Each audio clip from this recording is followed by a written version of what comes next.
कोई व्यक्ति बगैर कर्म किए रह ही नहीं सकता। कई बार लोग कहते हैं मैं कुछ नहीं करूंगा, तो आप जब प्रश्न करते हैं उससे क्या कर रहे हो भाई, मैं कुछ नहीं कर रहा, जवाब तो ये देता है उसको कर रहा है। क्या कर रहा है कि वो कुछ नहीं कर रहा। कर रहे हो भाई कि आप कुछ नहीं कर रहा, सांस ले रहे हो, जवाब दे रहे हो, बगैर खाए तो रह नहीं सकते, तो खा भी रहे हो, हैं जी। तो बगैर कर्म किए एक क्षण के भी व्यक्ति रह नहीं सकता। यहां मैं कर्म की बड़ी सरल परिभाषा में बात कर रहा हूं, कार्य किए बगैर। हकीकत में कर्म शब्द यूज करना इन चीजों के लिए गलत है। ये कार्य है, ये क्या है, कार्य है। क्योंकि कर्म थोड़ा टेक्निकल वर्ड हो जाता है। क्या होता है, कर्म जो है वो टेक्निकल वर्ड है। तो कार्य किए बगैर कोई रह नहीं सकता, तो उसका मतलब ये तो बड़ी इंपॉर्टेंट पार्ट हो गया हमारी लाइफ का कि मैं क्या करता हूं वही तो रिजल्ट उसी से तो मिलेगा।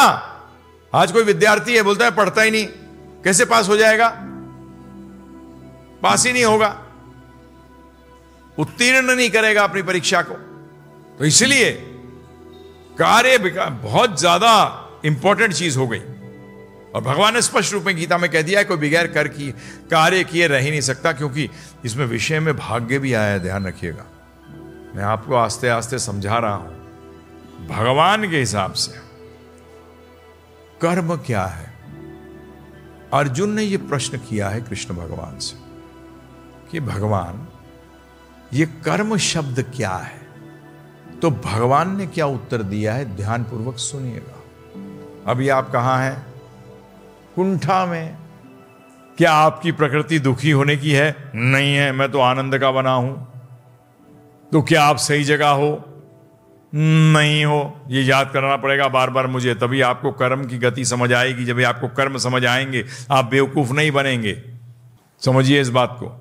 अर्जुन ने जब प्रश्न किया कि कर्म शब्द का अर्थ क्या है, तो भगवान ने क्या उत्तर दिया। भगवान ने उत्तर दिया कर्म उन कार्यों को कहते हैं जो आत्मा को बार बार नए नए कपड़े पहनाती है। वो कार्य जो आपको नए नए कपड़े दिलवाए, वो क्या है, वो कर्म है। यहां कपड़े का मतलब क्या है, बंधन।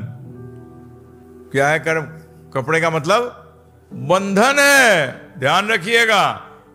मुझे बड़ी अच्छी बात कही एक ने, डिवोटी आया हुआ था लंदन से, तो किसी ने पूछा कि आप ये ड्रेस क्यों पहनते हैं, ये यूनिफॉर्म, आप हर टाइम ये यूनिफॉर्म क्यों पहनते हो, ये ड्रेस नहीं है। जब सब उसको पहनते हैं तो क्या कहलाता है, और हर समय पहनते हैं उसको यूनिफॉर्म कहते हैं। क्या कहते हैं, यूनिफॉर्म। फॉर्म, यूनि का मतलब एक जैसा। तो उसने बड़ा अच्छा जवाब दिया। उसने कहा जेल के अंदर जो कपड़े पहने जाते हैं वो यूनिफॉर्म होते हैं, सबको एक जैसे कपड़े मिलते हैं, तो ये कपड़े हमें याद दिलाते हैं हम जेल में हैं, निकलना है बाहर। क्या, जेल में है, हमें बाहर निकलना है। बड़ा अच्छा लगा मुझे। मैंने कहा तूने कुछ थोड़ी सी अकल की बात करी, वैसे तो अकलमंद था वो। तो कर्म क्या है, जो आपको नए नए कपड़े दिलाए, अर्थात आपको नया नया बंधन देता है, उसको कर्म कहते हैं। और मूर्ख लोग कहते हैं, गीता कहती है कर्म किए जा। अच्छा, गीता कहती है कि कर्म किए जा अर्थात फंसे जा। फंसता था, फंसता है और फंसता रह जाएगा। और इस भौतिक जगत को भगवान ने क्या कहा है, दुख आल्यम। क्या कहा है, दुखाल्यम। विद्यालय, विद्या का घर, आल्य का मतलब होता है घर। दुख आल्यम, हिमालय बर्फ का घर, हिम का आल्य। इसलिए दुखाल्य कहा है भगवान ने, ये दुखों का घर है, क्योंकि यहां हर चीज अस्थाई है। क्या है, क्या है, अनित्यम लोकम असुखम। अनित्य है ये लोक, इसलिए असुख, यहां सुख नहीं है। दुखाल्यम अशाश्वतम, दुखों का घर है। तो भगवान ने कर्म की डेफिनेशन क्या दी कि कभी आपको, आप बताइए, जेल के अंदर कभी फर्स्ट क्लास सेल भी होता है, हार्ड लेबर वाला भी होता है, हर लेवल के है तो जेल में ही, है तो जेल में ही, है तो क्रिमिनल ही। कभी फर्स्ट क्लास सेल मिल जाता है जब अच्छे काम करता है, और कभी थर्ड क्लास मिल जाता है, नीचे चला जाता है जब वो गलत कार्य करता है, परंतु रहता जेल में ही है। तो पहली चीज, कर्म पे बात हो रही है और आप कह रहे हो कि हमने तो यही सुना था सबसे कि कर्म किए जा, फल की इच्छा मत कर। हाँ, भगवद गीता कर्म की पुस्तक है, ये तो परफेक्ट है, परंतु कौन से कर्म की पुस्तक है? फंसाने वाले की या आनंद प्रदान करने वाले की? क्या भगवान अपने बच्चों को दुखी चाहते हैं या आनंद में चाहते हैं? कोई भी पिता, जो पिता पिता है, ऐसे पिता भी होते हैं जो अपने बच्चों को भी अपनी सीढ़ी बना के इस्तेमाल करते हैं। वो मैंने देखा है, वो मैंने ऑब्जर्व किया है, देखा है। ये बिजनेस वर्ल्ड में बहुत होता है।